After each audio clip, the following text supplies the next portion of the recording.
Hi, this is భావన. Welcome to Bhavana's fashion meal. ఎవరైనా నా ఛానల్ని ఫస్ట్ టైం చూస్తున్నట్టయితే ప్లీజ్ సబ్స్క్రైబ్ చేసుకోండి, పక్కనే ఉన్న బెల్ ఐకాన్ యాక్టివేట్ చేసుకోండి.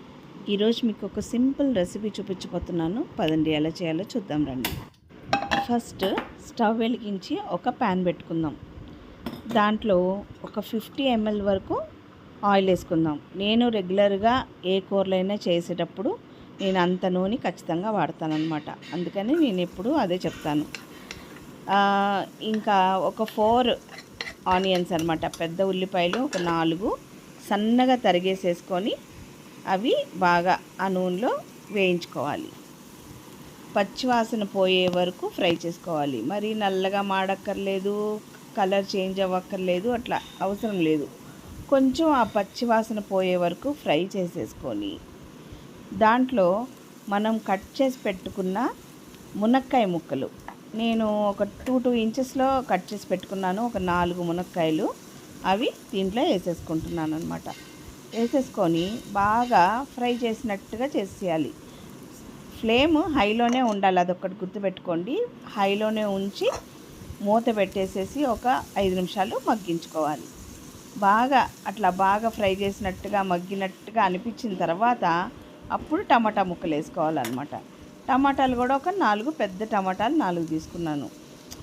ముందే టమాటాలు వేస్తే మునక్కాయలు కొంచెం మగ్గవు, అందుకని ఫస్ట్ మునక్కాయలు ఆ తర్వాత టమాటా ముక్కలు వేసి బాగా ఫ్లేమ్ హైలోనే ఉంచి టమాటాలు సాఫ్ట్ అయ్యే వరకు బాగా ఫ్రై చేసుకోవాలి. ఎందుకంటే సిమ్లో పెడితే టమాటా ఉడకదు తొందరగా, హైలో పెడితేనే అది కొంచెం తొందరగా సాఫ్ట్గా అయిపోతుంది. అలా అయిన తర్వాత ఉప్పు, కారం, పసుపు ఈ 3 మన టేస్ట్ తగ్గట్టుగా. నేను కొంచెం కారం ఎక్కువే తింటాను, సో ఎంత వేసుకోండి అంత వేసుకోండి అని నేనేం చెప్పను. మీరు రెగ్యులర్గా ఎంత యూస్ చేస్తారో అంత వేసుకోవాలన్నమాట.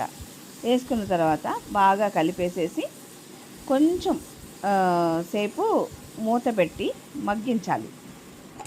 హైలోనే ఉండాలి, ఫ్లేమ్ మాత్రం హైలోనే ఉండాలి. అవి బాగా కొంచెం మగ్గుతాయి అనమాట. అంటే ఉల్లిపాయలు మసాలాల్లోకి ఇట్లా కారం, ఉప్పు, కారం అంతా ముక్కల్లోకి బాగా పట్టేస్తుంది. పట్టిన తర్వాత ఒక కప్పు నీళ్ళు వేసుకొని బాగా కలిపి మూత పెట్టండి. ఇప్పుడు సిమ్లో పెట్టండి. సిమ్లో పెట్టి ఒక అరగంట సేపు అలా వదిలేయండి. ముక్కలు బాగా ఉడికిపోతాయి. ఉడికిపోయిన తర్వాత మీకు ఎంత ఎగరాలి అన్నది చూసుకొని, నాకైతే ఇట్లా అయితే ఓకే అండి. కొంచెం లూజ్గా ఉంటే కలుపుకోవడానికి బాగుంటుంది కాబట్టి కొంచెం ఎగరనిచ్చేసి దాంట్లో బాగా చేతి నిండా కొత్తిమీర తీసుకొని బాగా పైనుంచి బాగా చల్లుకోవాలన్నమాట. మీరు సిమ్లో పెట్టినప్పుడు సిమ్లోనే ఉంచి అది మగ్గనిస్తేనే అది బాగా మగ్గుతుందనమాట. మునక్కాయ ఎంత మగ్గితేనే అంత టేస్ట్గా ఉంటుంది, లేకపోతే బాగుండదు. మునక్కాయ బాగా ఉడకాలి. సో నేను సిమ్లో పెట్టి ఒక అరగంట సేపు వదిలేసాను.